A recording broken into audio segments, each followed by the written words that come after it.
Get lost, loser. This is what Emily, the president's daughter, said to me. The grape juice she threw at me made my head feel cold. Why does she hate me so much? With a sense of injustice, I tried to think.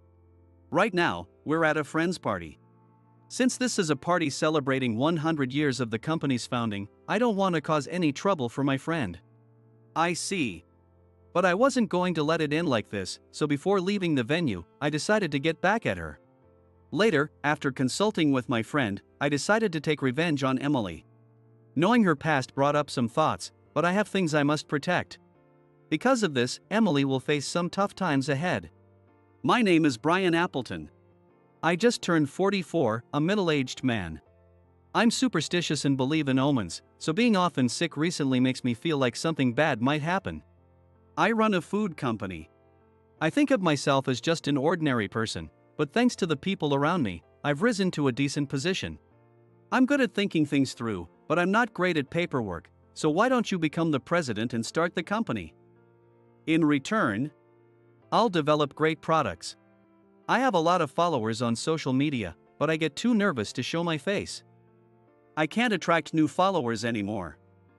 How about we team up? I'll do the promotion for you. In short, I was lucky. Having people around me who needed each other allowed me to become a leader.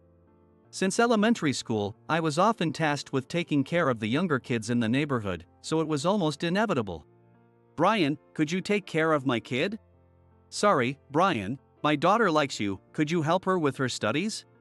Every time, I would say, I'm a bit busy, or I have my own things to do, but I must have seemed weak-willed. Before I knew it, I was often looking after others.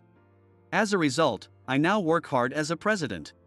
However, being relied upon every day isn't so bad, and I find a lot of fulfillment in my daily work as a president. As the first signs of spring blew in, it was lunchtime, so I went for a walk. It wasn't in the city, but within the company grounds. I created a small garden thinking it would be a good break from work, and it seems to be well received. Looking around, I saw a few employees chatting happily as they walked. The new project is likely to get approved. It's thanks to Brian's quick thinking. I heard Brian was at the last event. Even though he had another engagement far away the day before, he made it. It seemed they were talking about me, but I didn't join the conversation. On their break, they should enjoy their freedom without worrying about hierarchy. So, unless they say something outrageous, I plan to pretend not to hear any complaints about me. As I watched the employees enjoying their break in various ways, I sat on a bench at the corner of the garden. While I was lost in thought, forgetting about the morning's work, a young female employee spoke to me. Thank you very much for your help the other day, Mr. Appleton. The person appreciated me was a woman in her 20s. Olivia joined this company for the simple reason that her name sounds like the food olive. I remember this because I happened to observe her interview where she mentioned it. No need to mention it. I was just there at the time. When I said this, Olivia took out a handkerchief from her pocket. Olivia and I used the same train station. So, when I saw her fall at the station the other day, I gave her my handkerchief. Thank you so much for that time. It would have been tough to go home with my knee injured. I'm glad my handkerchief helped. She must have carefully ironed it after washing it. After receiving the wrinkle-free handkerchief, she said, "This is also a thank you," and handed me a handkerchief from a famous brand and a small package. This package contains muffins with fruit in them, so please eat them soon. I hope you like them. Of course, I will. Given that my name includes apple, I like all kinds of fruit. As I accepted the gift with a smile, Olivia sighed with relief. She seemed happy for a moment, but then, as if remembering something, she looked serious and spoke. Can I talk to you for a bit? It's about the company we're trying to do business with. I've heard some bad things. Olivia hesitated slightly, looking at me with worried eyes, before continuing. The head of sales at the company we're considering doing business with is apparently a wealthy president's daughter. But I've heard bad rumors about her. It's so bad that even someone like me in the development department has heard about it. After saying this, she slowly met my eyes, as if trying to gauge my reaction. I smiled to reassure her. She was concerned for me, so there was no reason to get upset. So, I sincerely thanked her. Really? That's helpful to know. Thank you for telling me.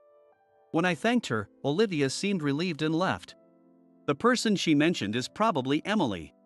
I recalled her with light brown hair, like well-toasted bread. She had a curly hairstyle that looked like a croissant.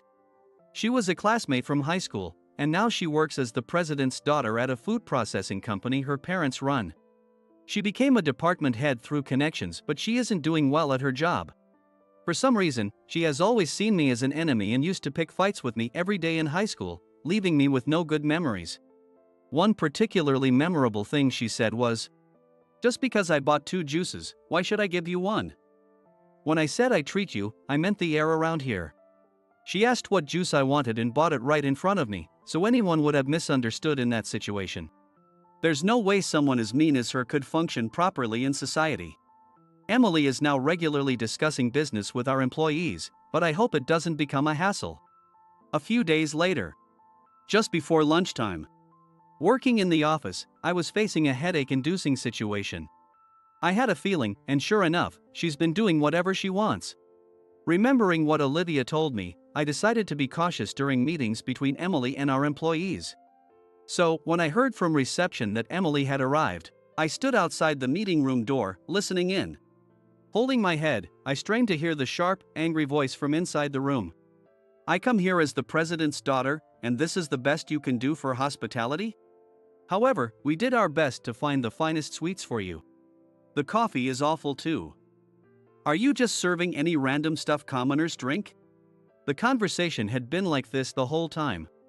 The discussion wasn't progressing, with Emily just expressing her dissatisfaction. But then the conversation took an unexpected turn. "Fine. Then can you call Brian? He works here, right? I saw him at one of your company events not long ago. Surely you can summon a lowly employee quickly?" "Well, he's not just any employee." "What?" "He's just someone who sucks up to competent people.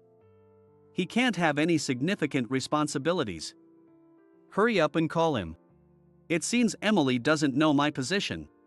If she had paid attention to the male employee's words, she would have realized I hold a significant position. But she was too focused on her demands. I have a grudge against him. I'll make him work hard for me. I can't stand him looking happy just because he's surrounded by capable people when he's just an empty shell. He must still be useless now. Hearing Emily's words made me shudder. Is that why she bullied me in high school? I never thought she still held a grudge. Emily continued making unreasonable demands and expressing her disdain for me.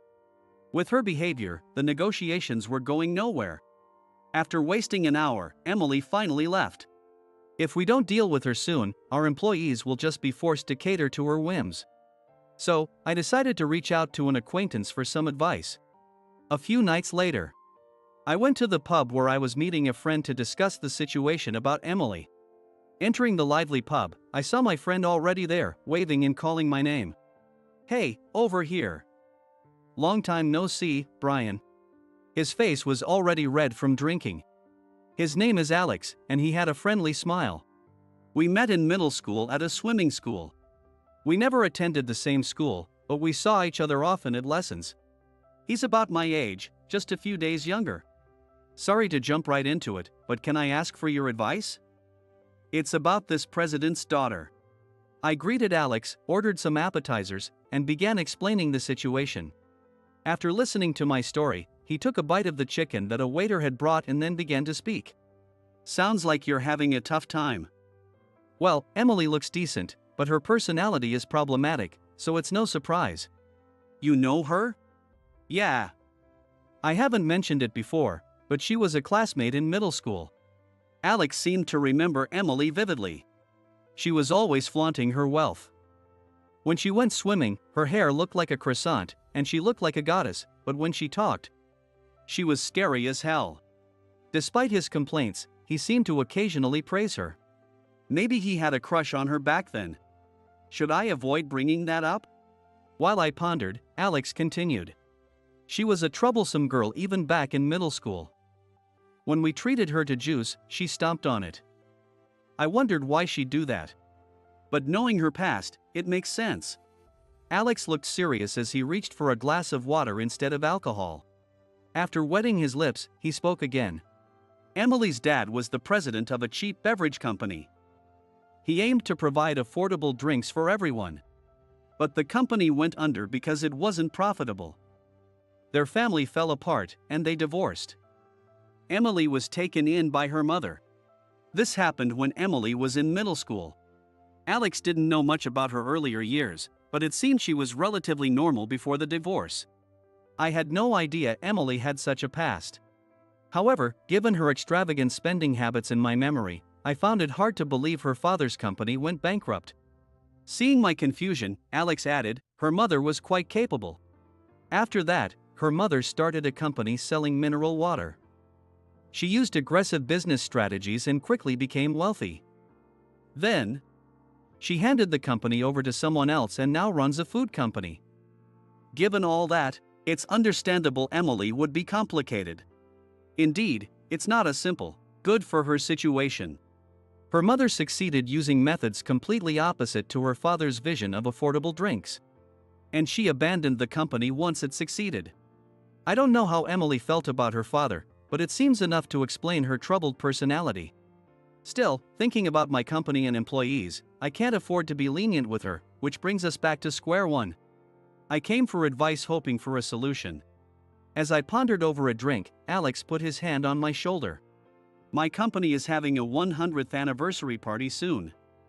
I'll invite Emily and talk to her. Sometimes, it's better for a third party to intervene rather than enemies talking directly. I appreciate it, but are you sure? It's a lot to ask. I can't quite explain it, but I can't just leave her be. It's not just for you, so don't worry. Thanks, Alex. Despite appearances, Alex is the president of a company. He's part of a renowned company with a long history of 100 years. Given his position, he could use us to benefit his company, yet he's just a genuinely good guy. So, I've been invited to the party. However, to avoid complications, I hope to avoid seeing Emily before Alex talks to her. A few weeks later, I was visiting the top floor of a certain hotel. I was attending the anniversary party hosted by Alex's company. I arrived relatively early. Since Emily usually arrives late to these kinds of parties, I figured it would be safe to wander around the venue for a while. Several tables were set up throughout the room. It was a buffet-style event, with guests helping themselves to the food. Gentlemen and ladies with plates in hand were chatting and enjoying their meals. As I observed the faces around me, I turned to the woman standing next to me and asked, "It's been a while since I've attended a party like this. How about you? Have you been to many parties?" The person I spoke to was Olivia. She wasn't wearing her usual business suit but a formal dress. "No, I haven't." "Are you sure it's okay for someone like me to be here?" Olivia replied in a small voice, glancing around nervously. She was wide-eyed, looking at the other people's dresses and the food available. "It's your grandfather's hotel, so of course, it's fine for you to be here. Actually, this hotel belongs to her grandfather. I only found out a few days ago." While I was taking a break in the garden, she approached me, and we talked about attending the party. That's when I learned that this venue was run by her grandfather. As a result, she ended up attending with me. My grandfather lives in a different house, and we don't interact much. That's why this is so sudden for me. I had wondered why she gave me such an expensive brand of handkerchief when she returned mine, but it made sense if her grandfather was wealthy. However, she didn't give off the usual vibe of someone from a wealthy background, which was puzzling. As I pondered this, she seemed to read my thoughts. I don't like using my family's connections or receiving excessive help. It doesn't feel like I'm achieving anything on my own. I thought it was admirable that she didn't rely on her privileged environment and wanted to make her own way. The reason Olivia was with me was to give me a tour of the hotel. Her grandfather, who had a back injury, had asked her to promote the hotel, so she joined me. Had he not been injured, her grandfather would have met me himself, but unfortunately, he couldn't recover in time. "My grandfather has wanted to introduce this hotel to you for a while, Mr. Appleton. He said he wanted to appeal to companies with promising futures. I'm pleased that such a wonderful hotel's owner thinks so highly of me." I glanced around at the decor of the venue. It was evident that a lot of money had been spent, but there was no gaudy decoration. The room was tastefully elegant and harmonious. While chatting with Olivia and accepting a drink from a passing staff member, a woman approached us. It was Emily. I was taken aback. She was already here, earlier than usual, perhaps on a whim. Dressed in a white gown adorned with large jewels like white grapes, and carrying a chocolate-colored bag over her shoulder. She also wore a red hat shaped like a strawberry, making her look like a fruit parfait. "Oh, I thought I recognized you, Brian. It's been since high school, hasn't it?" "Yes, it has. Long time no see." Although I had overheard her voice through a door just recently, I couldn't exactly admit that, so I had to play along. In any case, it had been a long time since I had seen her face to face. Despite the years, Emily hadn't changed much. Her smug expression and condescending gaze were still the same. The croissant-like curly hairstyle was gone, though. Working in the food industry, I found that a bit disappointing. I used to think it looked delicious, like bread. As I muttered under my breath while looking at her head, it seemed she heard me. What is it with people commenting on my hairstyle?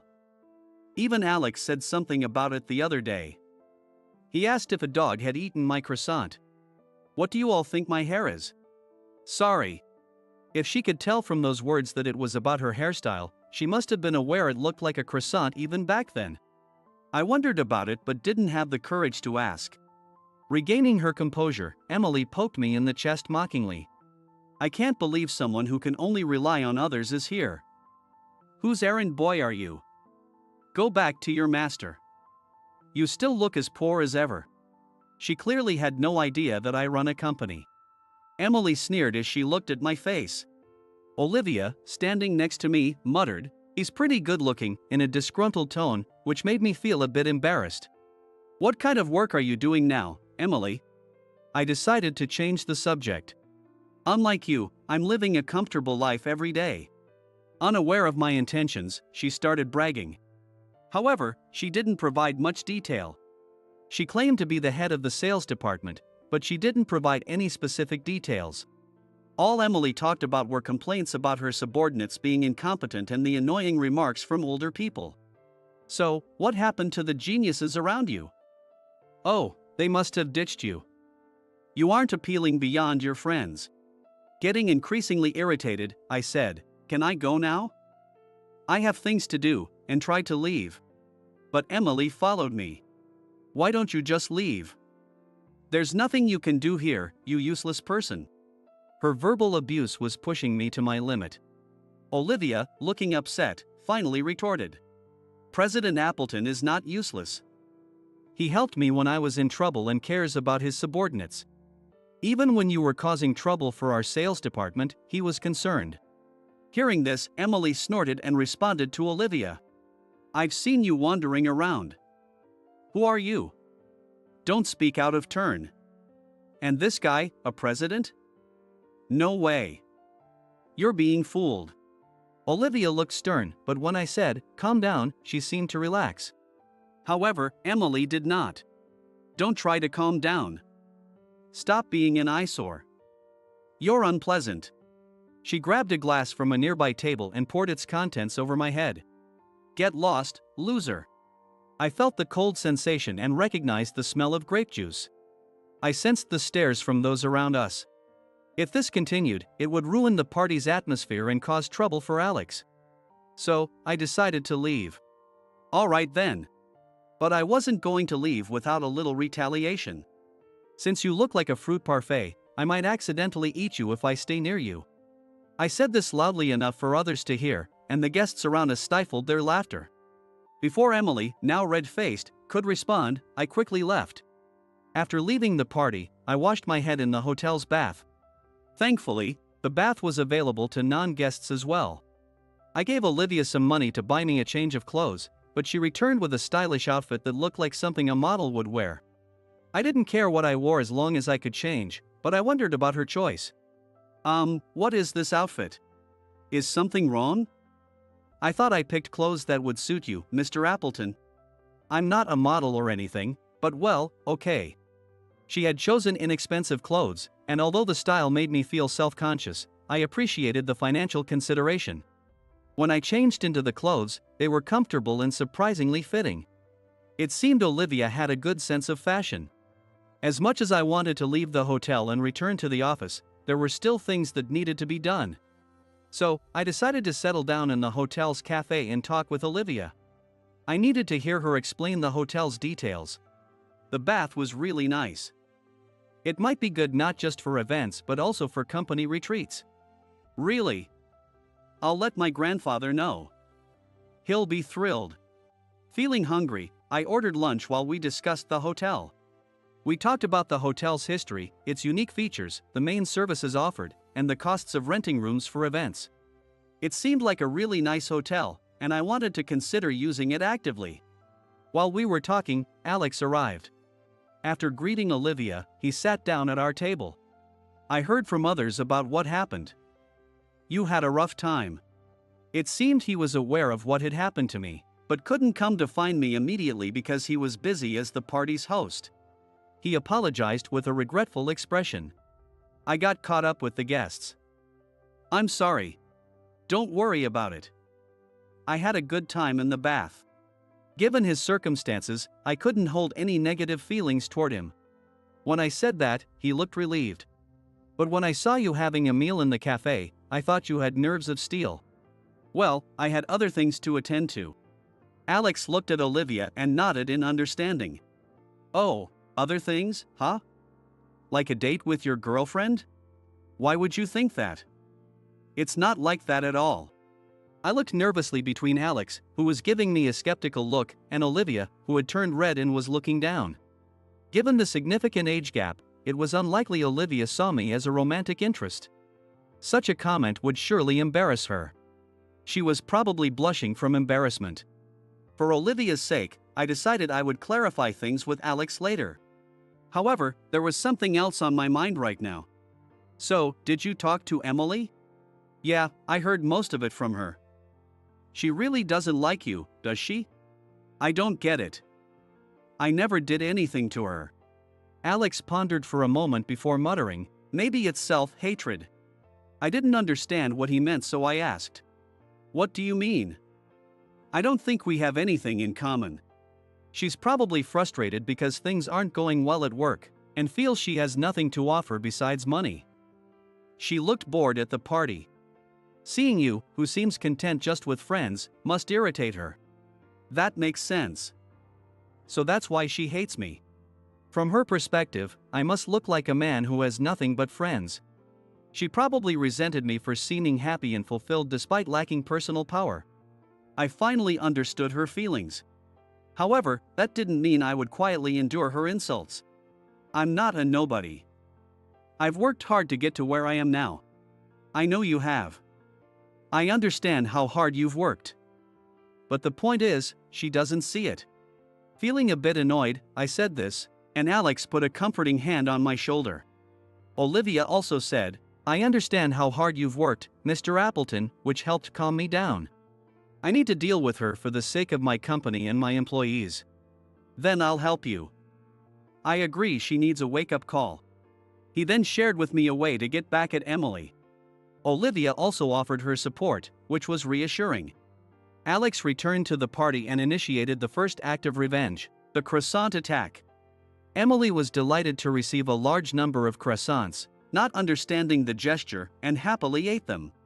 The hit product from the renowned bakery turned out to be surprisingly delicious. However, it was a chocolate croissant, and its crumbly pastry ended up staining her pristine white dress.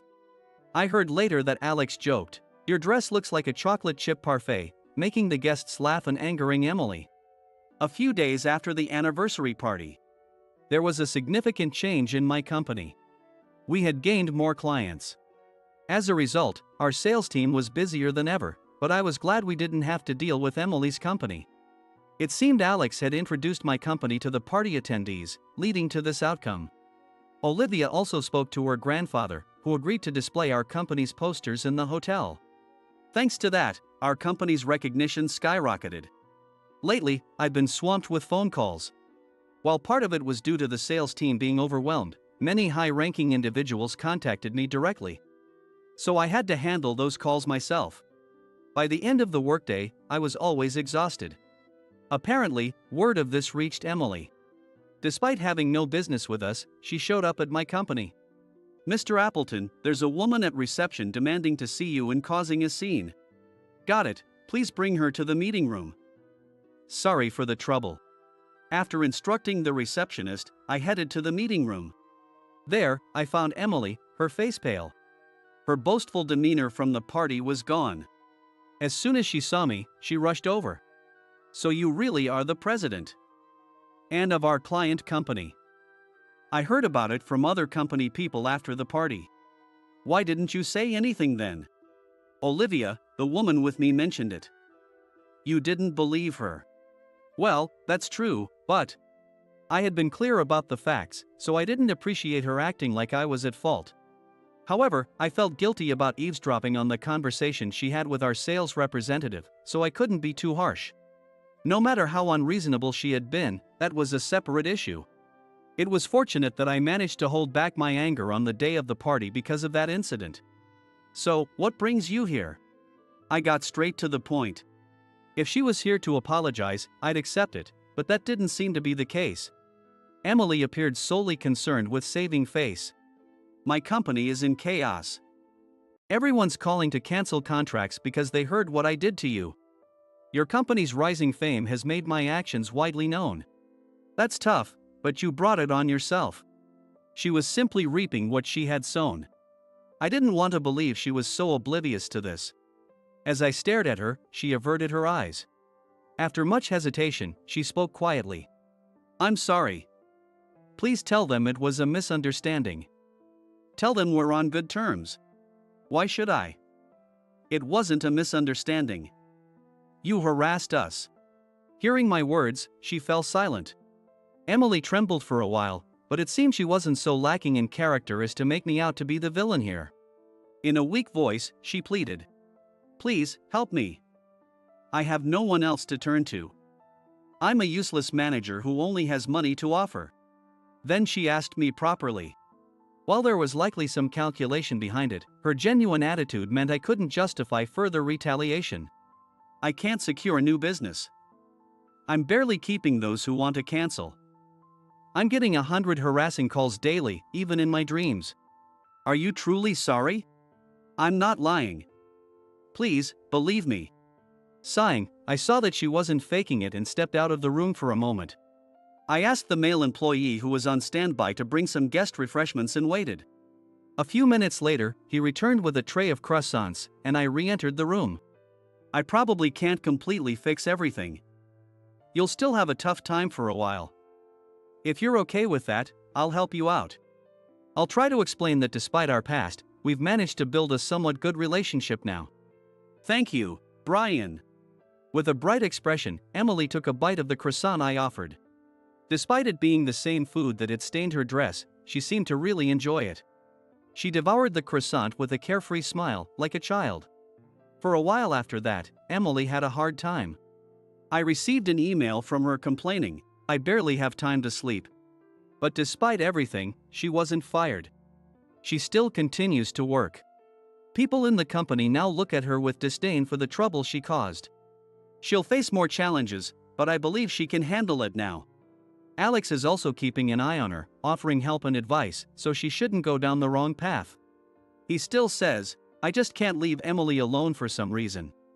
They even go out together occasionally on weekends, so if Emily starts to feel affectionate towards him, their relationship might progress. Even if Alex is a bit oblivious, it's uncertain what will happen between them for now. Meanwhile, my company is thriving. With a significant increase in clients, our production is steady. At this rate, expanding overseas might not be just a dream. However, there's a lot to do as the company president, and I'm busy. Meeting with various company leaders is incredibly stressful. But I have diligent subordinates and reliable friends. No matter what happens, we can handle it.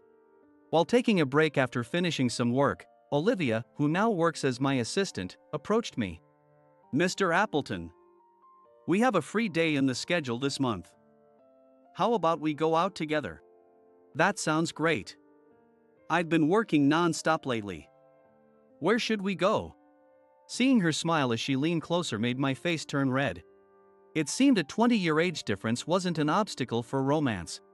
I'm curious about Alex and Emily's relationship, but I should focus on my own for now.